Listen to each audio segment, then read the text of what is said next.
तो भाई बच्चा लोग कैसे हैं आप सब। आप सबका एक बार फिर से स्वागत है आपके चैनल साइंस अनलॉक में।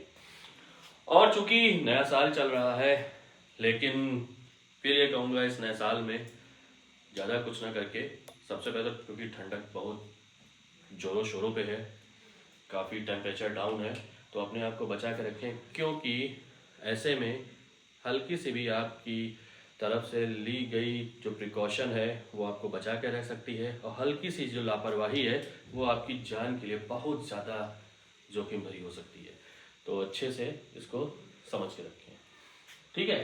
साथ ही साथ यहाँ पर आज मैं आपके सामने बात करने वाला हूँ principle of conservation of energy का।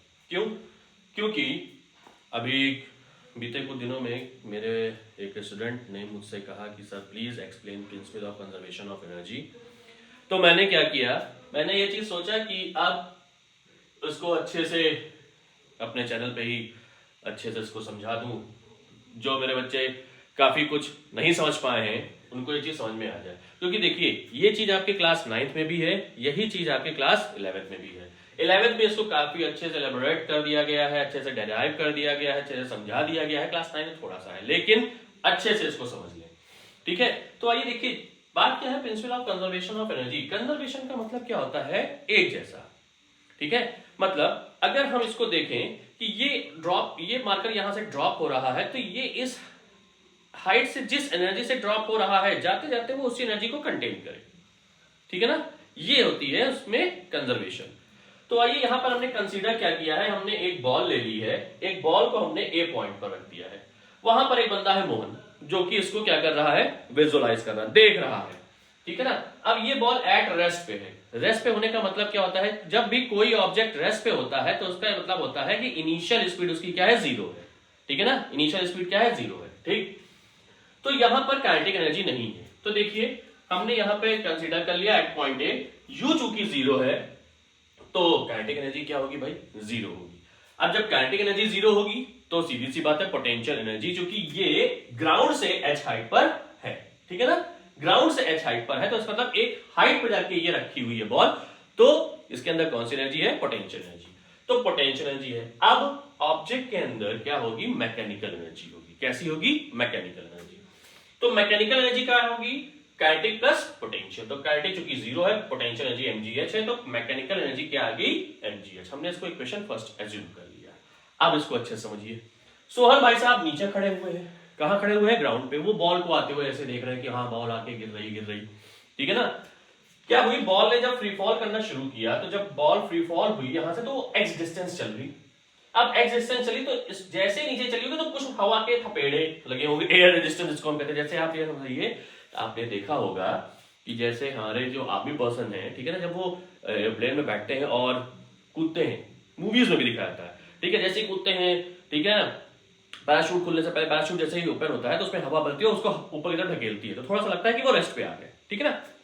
सेम कंडीशन यहां पर आया, इस तरीके से गिरना शुरू हुआ, ठीक है। जैसे ही गिरना शुरू हुआ पॉइंट बी तक आते आते उसने एक्स डिस्टेंस डिस्प्लेसमेंट जो कि पर्टिकुलर डायरेक्शन में है, फ्री फॉल हमेशा रखेगा एक्सेलरेशन ड्यू टू ग्रेविटी, क्योंकि अर्थ जो है उसको मतलब खींच रही है। Okay clear.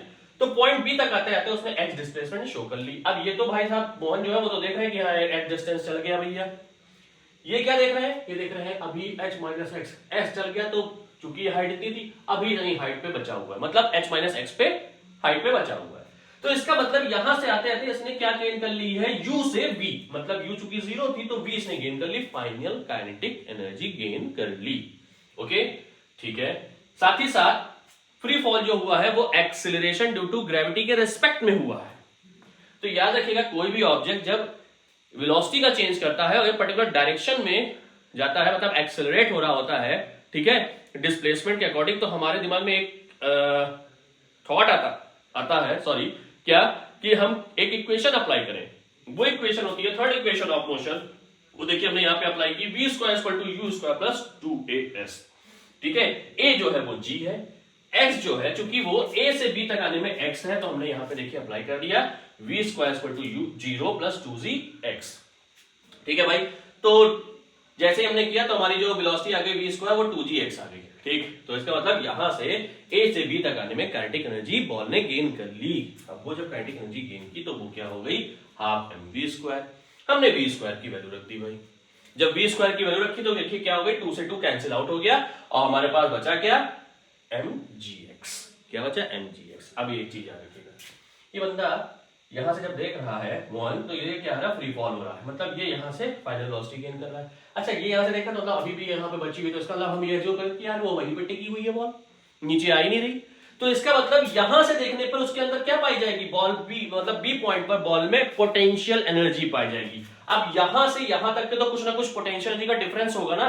यस, क्या होगा भाई, याद रखिए, वो जो होगा पोटेंशियल एनर्जी जो कि आपकी क्या होगी, याद रखिएगा, mgh माइनस एक्स। कितनी होगी, mgh माइनस एक्स। आप ओपन करेंगे ब्रैकेट तो mg माइनस mgx। क्यों, क्योंकि h माइनस एक्स हाइट पे बॉल को वो मान रहा है कि रुकी हुई है, ठीक है ना, नीचे आ रही है, लेकिन फिर वही चीज जो भी मैंने आपको बताया था। ठीक, जब आप उसको देखेंगे तो पोटेंशियल एनर्जी का डिफरेंस mgh माइनस mgx आ गया। अब आप ये कहेंगे कि नहीं भैया मैकेनिकल एनर्जी, हमको तो ओवरऑल एनर्जी चाहिए, तो वो क्या हो गई, kinetic energy plus potential energy. Kinetic energy की वैल्यू क्या थी, mgx, फिर आपने पोटेंशियल एनर्जी की रखी क्या, mgh माइनस mgx। देखिए mgx और mgx कैंसिल आउट हो गए। बी पॉइंट पर बॉल ने क्या एनर्जी गेन की, mgh। फिर देखिए इक्वेशन फर्स्ट और इक्वेशन सेकंड एक जैसे हैं, कहीं ना कहीं आप कंजर्वेशन के पास पहुंच रहे हैं, ठीक है। आइए अब पॉइंट सी पर, पॉइंट सी पर देखा आपने, क्या देखा भाई, पॉइंट सी पर, पॉइंट सी पर आपने देखा कि ये जो पॉइंट सी पे पहुंचे just before touch the ground है, तो ये जो यहाँ की हाइट है वो नेग्लिजिबल है। ओवरऑल तो वो ए से सी तक आ रही है और जो सी है वो बिल्कुल टच करने, मतलब ये देखिए अगर ये ग्राउंड है तो ये यहाँ पर है। अब आप कितनी हाइट एज्यूम करेंगे भाई, आप तो नेग्लिजिबल ही मानेंगे क्योंकि ये हाइट ज्यादा है, ठीक है। तो मतलब इस जगह पे पोटेंशियल एनर्जी ना के बराबर, क्योंकि हाइट ही नहीं है। पोटेंशियल एनर्जी के लिए हाइट का होना बहुत जरूरी होता है, याद रखिएगा, ठीक है। अब सोहन बड़े खुश क्योंकि हाँ बॉल मेरे पास आ रही है, बिल्कुल बॉल गिरते हुए हमने देख ली, ठीक। लेकिन just before touching the ground, क्योंकि उनको एनर्जी फाइंड करनी है, क्योंकि अगर ये टकरा गई फाइनल वेलोसिटी 0 हो जाएगी, याद रखिएगा भाई, फाइनल वेलोसिटी 0, फिर भी एनर्जी मिलेगी, पोटेंशियल एनर्जी, ठीक है। क्योंकि अब यहां से भाई ये ग्राउंड है, हम तो डेप्थ की भी बात करते हैं ना भाई। चलिए आइए, क्या होगा जब वो v², फिर हम वही पे काइनेटिक एनर्जी है ना, ठीक, काइनेटिक एनर्जी गेन करेगा, फिर हम थर्ड इक्वेशन लगाएंगे, v² को फाइंड करेंगे। तो देखिए क्या हुई, यहां पर काइनेटिक एनर्जी हाफ mv² होती है, पोटेंशियल एनर्जी हमने 0 कंसीडर कर ली है भाई, ठीक है, क्योंकि वो बहुत तेजी से नीचे आ रहा है, वेलोसिटी गेन कर चुका है। इक्वेशन लगाएंगे third, v² = u² plus 2gh। h इसलिए क्योंकि अब यहां से ये हाइट है भाई, क्लियर, u 0 थी तो v² प्लस 2gh, मतलब आपका v² = 2gh आ गया। काइनेटिक एनर्जी आपकी हाफ mv², तुरंत आपने v² की वैल्यू रखी, 2 से 2 कैंसिल आउट, आपको mgh मिल गया है। काइनेटिक एनर्जी mgh है, लेकिन आप तो मैकेनिकल एनर्जी फाइंड करते हैं ना, kinetic energy plus potential energy, potential energy 0 थी भाई, क्या मिल गया, मैकेनिकल एनर्जी mgh मिल गया। आइए अब यहीं पर आपका खेल शुरू होता है, क्या, इक्वेशन फर्स्ट को देखिए, इक्वेशन सेकंड को देखिए, इक्वेशन थर्ड को देखिए।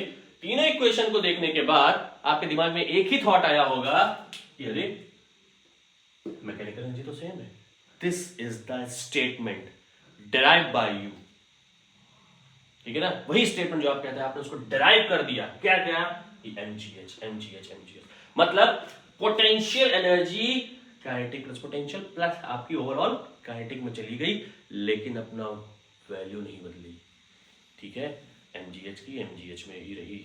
इसी को कहते हैं कंजर्वेशन, मतलब एनर्जी अपनी फॉर्म को ट्रांसफॉर्म करती है, वैल्यू नहीं चेंज करती, ठीक।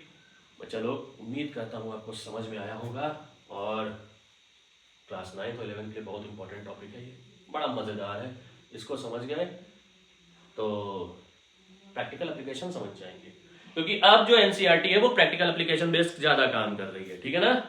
उम्मीद करता हूँ आपको अच्छे से समझ में आया होगा और इसकी अच्छे से प्रैक्टिस कर लेंगे आप। Thank you so much.